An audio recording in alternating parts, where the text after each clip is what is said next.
বিসমিল্লাহির রহমানির রহিম। আল্লাহুম্মা সাল্লি আলা মুহাম্মদ। আসসালামু আলাইকুম। আজ আমি নবম পে স্কেল কেন এখন এই আলোচনার কেন্দ্রবিন্দু এই বিষয়টি নিয়ে আলোচনা করার চেষ্টা করব।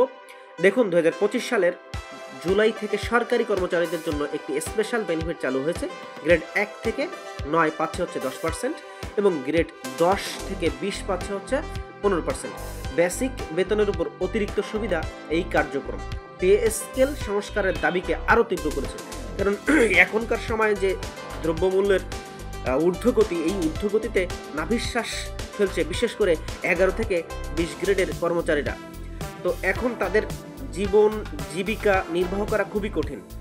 এই অবস্থায় পে স্কেল অত্যন্ত জরুরি, বাস্তবসম্মত একটি পে স্কেল দরকার। এরপরে এসছে হচ্ছে জাতীয় পে কমিশন গঠনের দিক থেকে নবম পে স্কেলের সম্ভাবনা কতটুকু, অর্থাৎ নবম পে স্কেল ঘোষণা হবে কিনা, নির্বাচনের আগে ঘোষণা হবে কিনা। 2025 সালের জুলাইতে একটি নতুন পে কমিশন গঠন করা হয়েছে। এর প্রধান হয়েছে প্রাক্তন ফিনান্স সচিব জাকির আহমেদ খান এবং কমিশনকে 6 মাসের মধ্যে রিপোর্ট জমা দিতে বলা হয়েছে।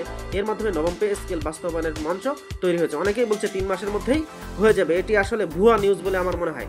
এরপরে আছে সরকারি কর্মচারীদের দাবিগুলো কি কি। পে কমিশনের কাছে দাবিগুলো তুলেছে সরকারি কর্মচারীগণ সর্বনিম্ন বেতন 30,000 টাকা এবং বৈষম্যহীন গ্রেড কাঠামো এবং বাড়তি ভাতা যেমন বাসা ভাড়া, চিকিৎসা, শিক্ষা প্রভৃতি দাবিতে আন্দোলন করেছে। এই দাবিসমূহ মূলত 11 থেকে 20 গ্রেডে বৈষম্য দূর করতে এবং জীবনযাত্রার মান উন্নত করতে উত্থাপিত হয়েছে। তো 11 থেকে 20 গ্রেডের কর্মচারীরা সব থেকে বেশি বঞ্চিত এবং তারাই এই দাবিটি তুলেছে। তাদের জন্য শুভকামনা।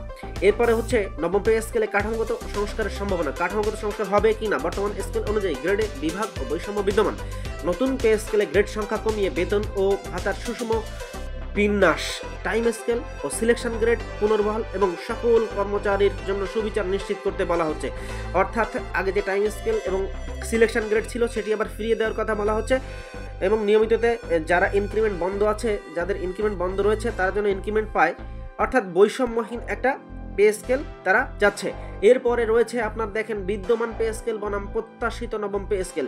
2015 এর পে স্কেল অনুসারে গ্রেড অনুযায়ী বেতন বিন্যাস ছিল উচ্চ গ্রেডে বেতন ছিল অনেক বেশি, যেমন গ্রেড 1 এর বেতন ছিল 78,000 টাকা এবং নিকৃষ্ট গ্রেড অর্থাৎ সর্বশেষ যে 20 গ্রেড 8,250 টাকা। আর বর্তমানের দাবিতে ন্যূনতম বেতন 30,000 টাকা থেকে শুরু করে সাথে ভাতা ও ইনক্রিমেন্ট প্রভৃতি সমন্বয়ের কথা উঠেছে, যা নবম পে স্কেলের কাঠামোকে নতুনভাবে সংজ্ঞায়িত করতে পারে।